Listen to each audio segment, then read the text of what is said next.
I want you to try something before you keep watching this. Don't write it down. Don't think about it too hard. Just ask yourself, right now, in one sentence, what do you actually want? Not what you're supposed to want. Not the version you'd say out loud at a family dinner, or type into a bio, or tell a recruiter in an interview. What you actually want. If you hesitated, if there was that half-second gap where your brain scrambled for something that sounded acceptable instead of something that was true, congratulations, you're not broken. You're just like almost everyone else alive right now. Because somewhere along the way, most of us lost the ability to answer that question. And we didn't lose it because we're lazy or shallow. We lost it because knowing what you want is one of the most dangerous things a person can do to themselves. That's the idea I want to sit with tonight. There's a psychologist I've been listening to a lot lately, and one thing he said stuck with me harder than almost anything else I've heard this year. Most people go out of their way to never find out what they truly need and want. Not because they're indifferent, because it's terrifying. Think about it from the inside. If you never let yourself know exactly what you want, you can never really fail. You can always tell yourself deep down that you weren't fully trying, that you held something back, that you were never really all in, so the outcome doesn't count.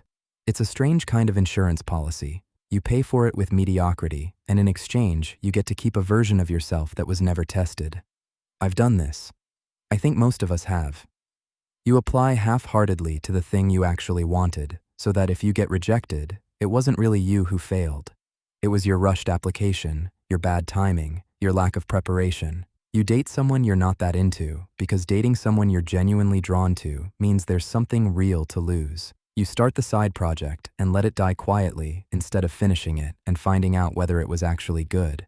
Every one of these is the same move. Keep the stakes low enough that a loss never really touches the core of who you think you are. And there's a second reason we hide from our own wants, one that's even harder to admit. We don't trust ourselves anymore. Most of us have a small private archive of moments where we wanted something, went after it, and it blew up in our face. Or worse, we got exactly what we wanted, and it turned out to be hollow. So the logic becomes, why would I hand the wheel back to the part of me that already crashed the car once? That distrust feels rational. It even feels like wisdom. But look at the alternative. If you refuse to define what you want, you don't become safe. You just start drifting. And drifting doesn't protect you from bad outcomes. It just makes bad outcomes feel like accidents instead of choices, which is somehow more comfortable, even though you end up in the exact same place. Now here's where it gets uncomfortable, because this isn't some abstract philosophical puzzle anymore. We built an entire civilization around people not knowing what they want. Think about the last time you opened a streaming app and scrolled for 25 minutes without picking anything. That's not indecisiveness. That's the absence of a want, dressed up as a menu. The algorithm isn't failing you. It's succeeding because a person with a clear want closes the app in 90 seconds, and a person with no want scrolls for half an hour, watching ads, generating engagement, feeding a system that profits from exactly the confusion we're talking about. Same thing with dating apps. Swipe culture didn't invent our inability to know what we want in another person. It just industrialized it. When you have infinite options, you never have to face the actual question, which is, what kind of relationship, with what kind of person, am I actually building toward? It's much easier to keep swiping. Swiping feels like progress. It isn't. It's the 21st century version of never committing to the goal, so you never have to feel the sting of missing it. And look at how we talk about careers now. I don't know what I want to do with my life has basically become the defining sentence of an entire generation, mine included. We tell ourselves it's because the job market is unstable, because everything's changing too fast to commit to one path, and there's truth in that. But underneath the economic explanation, there's the same old fear. If you never say out loud, this is the career I actually want, you can drift from internship to internship, gig to gig, and never have to confront the version of yourself that tried for something specific and either got it or didn't. Staying vague is safer than being wrong. Even the hustle culture obsession with staying busy, the constant grinding at 5 different projects at once, a lot of that isn't ambition. It's motion used as a substitute for direction. It's easier to work 80 hours a week on things that don't fully matter to you than to sit still for 20 minutes and ask what you're actually building toward. Busyness has become our generation's favorite way of looking like we know what we want, without ever having to answer the question. There's also the way we shop now, which which sounds like a small thing, but really isn't. Notice how much longer it takes to buy something simple online than it used to. Not because the products are more complicated, but because there are 40 near-identical options and no internal compass telling you which one is actually yours. So you read 60 reviews, you open 12 tabs, you compare specs you don't fully understand for a decision that shouldn't take more than 5 minutes. That's not thoroughness. That's what it looks like when a person has outsourced the question, "What do I want?" to a comparison chart, because answering it themselves feels too exposed.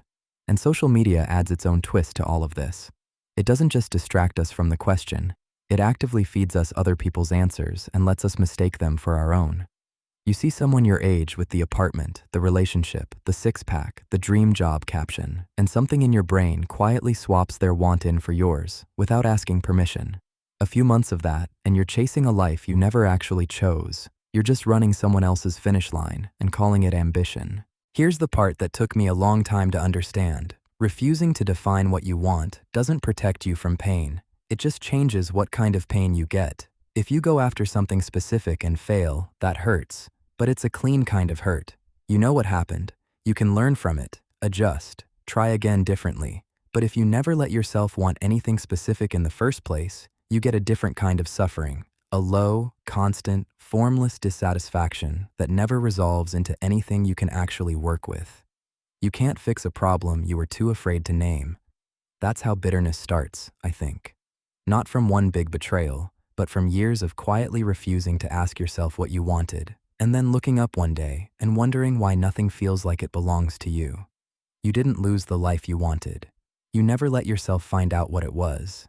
And it shows up in relationships too, in a really specific and almost funny way. How many arguments have you had with someone, a partner, a friend, a parent, where the honest answer to, "What do you actually want from me right now?" is a shrug? Not because you don't care, but because you genuinely don't know. And so instead, you fight about the dishes, or the tone of a text message, or something trivial, because the trivial thing is easier to name than the real want underneath it. The real want, to feel chosen, to feel safe, to feel like your effort is seen, is too exposing to say out loud. So we fight about the dishes instead. I think this is also why so many people describe their 20s as quietly exhausting, even when nothing bad is technically happening. You're not tired because your life is hard in some obvious, visible way. You're tired from constantly reacting to notifications, to trends, to what everyone else seems to be doing, instead of moving toward something you actually chose. Reacting all day feels like effort, but it isn't direction, and a life built entirely out of reactions, no matter how busy it looks from the outside, still ends up feeling like it belongs to someone else. So if naming what we want is this dangerous, this exposing, how do we actually start doing it without collapsing under the weight of it? The answer isn't some dramatic reinvention. It's smaller than that, and honestly, kind of anticlimactic. Picture someone dealing with depression, not to be dramatic, just as a clear example. A good approach isn't asking them to suddenly define their perfect life. It's asking them to track, hour by hour, when they feel slightly less bad. Not good, just less bad. And almost every time, a pattern shows up. They felt a little less bad when they were with a specific friend, or in their garden, or doing something with their hands, and a lot worse when they were alone in bed at 11 in the morning. The move isn't a leap toward some grand want. It's noticing the tiny data point and doing 5% more of the thing that helped. That's the actual model for figuring out what you want. You don't need the whole answer today. You need this week's answer. What made you feel 5% more like yourself this week? What made you feel 5% more hollow? You don't owe anyone, including yourself, a fully formed life plan. You owe yourself attention. Pay attention to the small shifts and let the big want reveal itself slowly instead of demanding it show up all at once, fully formed, on command. And the comparison that matters isn't you versus some idealized version of your life, or you versus the people you're scrolling past online who seem to have it figured out. It's you this week versus you last week. That's it. That's the whole unit of measurement. Are you 1% closer to naming what you actually want than you were 7 days ago? If yes, that compounds. It compounds fast. A tiny percentage of honesty, repeated weekly, turns into a completely different person within a couple of years. Not because of one big leap, but because you stopped avoiding the question long enough to let the answer accumulate. There's one more layer to this that I think matters just as much, maybe more. A lot of us treat conversations, relationships, even our own inner monologue, strategically. We walk into a conversation already knowing what we want to extract from it: approval, a specific answer, reassurance. And we shape everything we say around getting that outcome. It feels efficient. It feels like control. But here's the problem with that. What if you're wrong about what you want? You've been wrong before. We all have.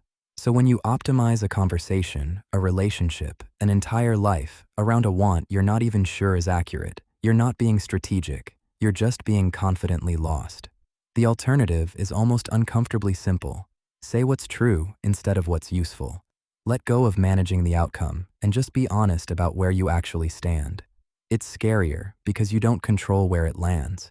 But it's also the only way to find out if what you thought you wanted was ever real in the first place.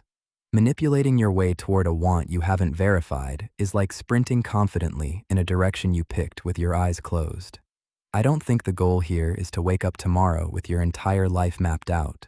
What you want from your career, your relationships, the next 10 years, all cleanly labeled. That's not how this works. And honestly, anyone who tells you it is probably selling something. The goal is smaller and much less glamorous. Stop flinching away from the question. Let yourself sit in that uncomfortable half-second gap, the one from the very beginning of this video, instead of rushing to fill it with the safe, acceptable answer.